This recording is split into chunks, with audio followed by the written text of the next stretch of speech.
Man, The Last Dance. Oh my goodness. I didn't see the episodes yet, but I already seen that it had 6 million views for the prime time. That was ridiculous. This documentary is off the hook. So I've got to download ESPN. I got to watch that. But I got to watch those 2 episodes because I've heard so much about it. And there's already hype around the 3rd episode with Dennis Rodman in it. Real quick, that's a great investment. Dennis Rodman, he's a rock star for his time, and I think people are gonna realize that wow, he's really popular. His price is lower than Pippen and Jordan by a large amount. Maybe you guys should get him. So there's a free tip already. So today we are talking about The Last Dance investments. So I'm about to show you what I have. I've got this fresh inventory, right? But first, I'm gonna tell you a little bit about why I like these investments and why 90s investments can still be a good purchase. So if you saw my last video or my last couple of videos about sports card asset classes, you'll realize the bond investments, which are the retired Hall of Famers, those cards are really good. They have an excellent margin of safety, which basically means their prices are not gonna just gonna kill in price, right? These cards, even if they do go way down in price, they'll eventually get back up in price. So with the bond investing, not only with Michael Jordan, not only with Scottie Pippen, but all the players surrounding the 90s, surrounding that documentary, their prices will increase. And we've already seen that. With Sports Card Investor, he already explained how Allen Iverson's price went up 400%, right? So this can happen for all the players. So it's an interesting time to invest in sports cards right now, especially surrounding this Last Dance documentary. Another reason these 90s cards can be good, or these Last Dance cards, is scarcity. I wish I could show you through the software through eBay, but I don't know how to do that right now. Once I get the software all set up, I gotta show you. But the population reports are so much different from the cards today. The population reports from the 90s and the now cards are so much different. There's so many less amount of PSA 10s by percentage. I was buying PSA 9 cards, right? And I think those can be more valuable than PSA 10 cards of today, because it looks like at least half or 75% of Lukas and Zions and Ja Morants are PSA 10 already. So there's not much advantage. There's not as much demand for that. I think these investments, they are going way up because of the hype. I believe a lot of the cards will continue to rise in price, especially the inexpensive graded cards. Dennis Rodman will probably get more of an increase. Maybe Scottie Pippen, maybe Magic Johnson, and also whoever else is highlighted in the episode. Who knows what Tony Kukoc is going to do in price? Who knows what Steve Kerr's going to do in price, right? Or Gary Payton. So we just gotta wait and see what happens there. But also, you gotta trust yourself. There's so much sports card content, and there's so much content surrounding this documentary. There's gonna be all sorts of opinions thrown out there. But just trust yourself and trust your instincts to know whether that's a good card price deal or not, right? Anyway, let's get straight into the action. So I just want to, I'll show you this one, right? This is Charles Barkley Fleer 1987. I had this card before, right? I think I showed this card in my bond investing video. Well, I've added to the bond investing list. Okay, so I bought this a while ago, so that doesn't really count. One of the pickups I made was this clean David Robinson right here, 1989. I believe it's his rookie year card. I'm not sure because there's no player history on the back, right? But this is a beautiful card. I personally like the 1989 look, like this arch kind of design. That's just from a collector standpoint. From an investing standpoint, this cost me around $20, I think, for PSA 9. I think this is a solid pickup, PSA 9. David Robinson was an elite player, right? He won the finals the year after Jordan retired. But during when Jordan played, he was a very solid all-star player in the 90s. He's in the Hall of Fame now. He was in the 1992 Dream Team, the very famous team. I wonder if the Dream Team will be brought up like in any sort of way, shape, or form in that documentary or not.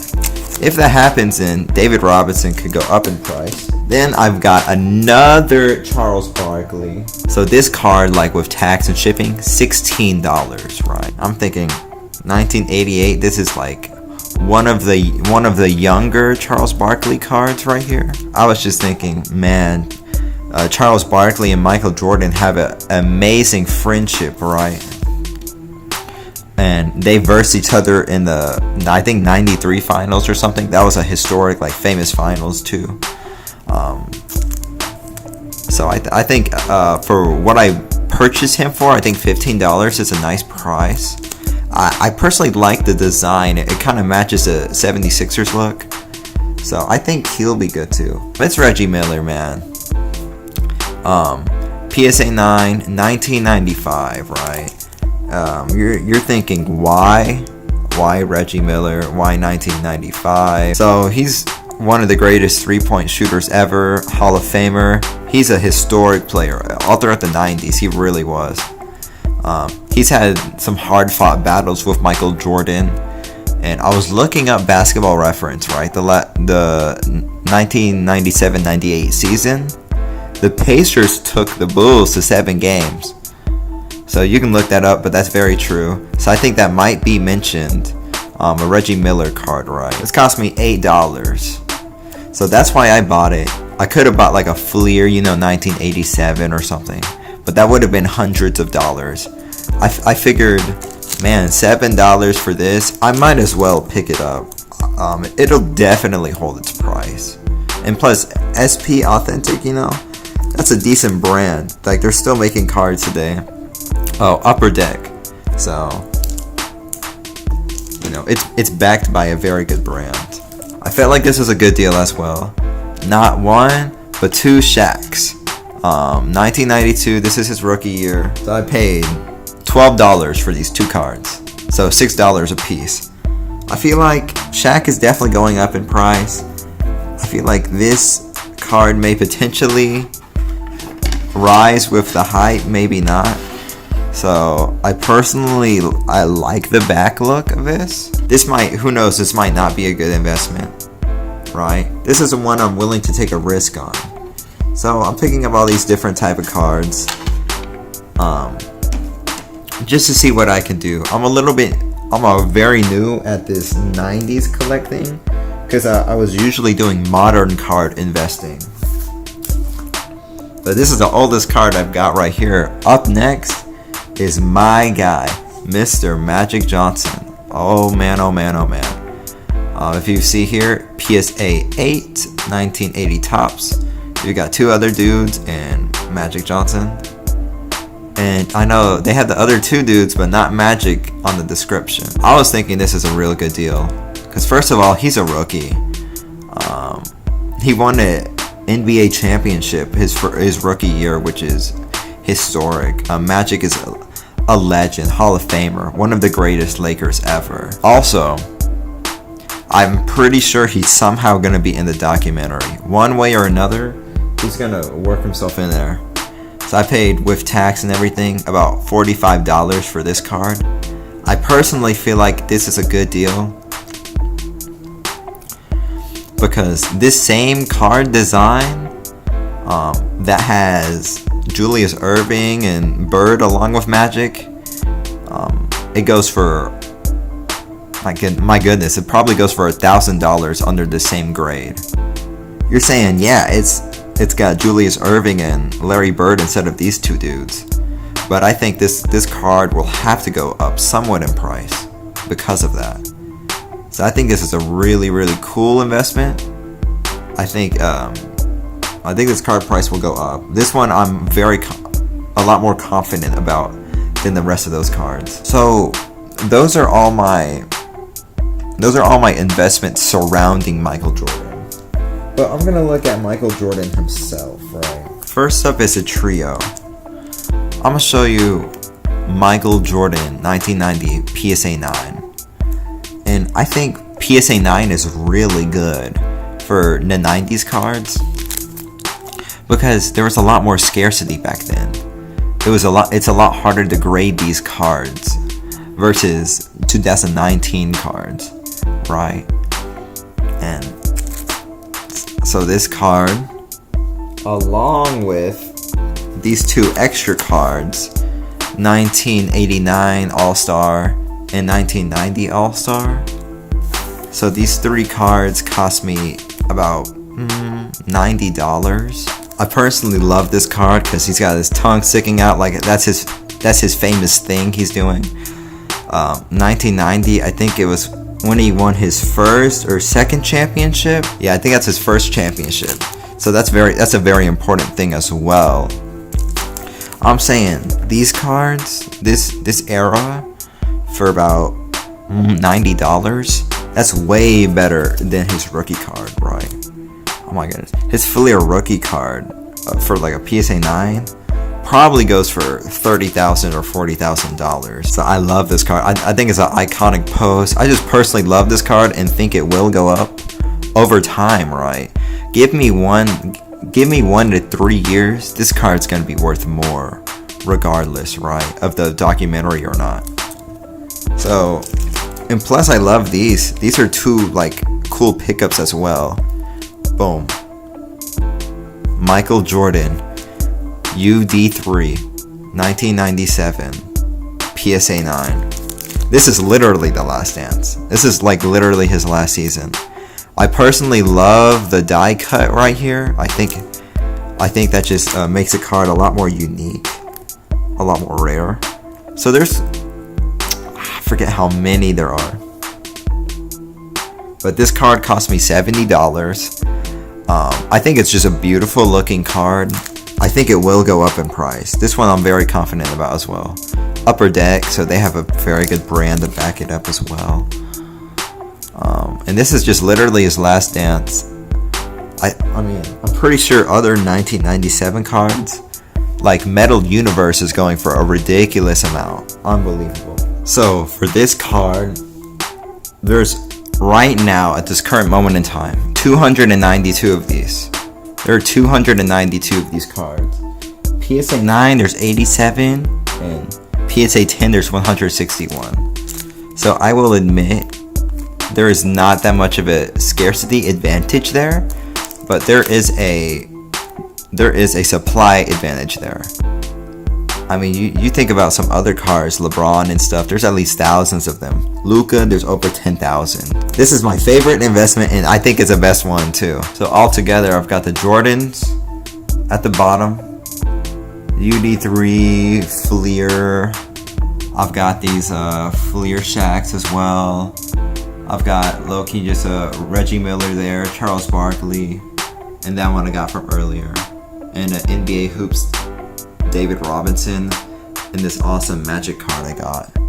So those are my investments I have. I just want to explain something else right quick. Why did I pick up all of these investments like I did? Here's the reason.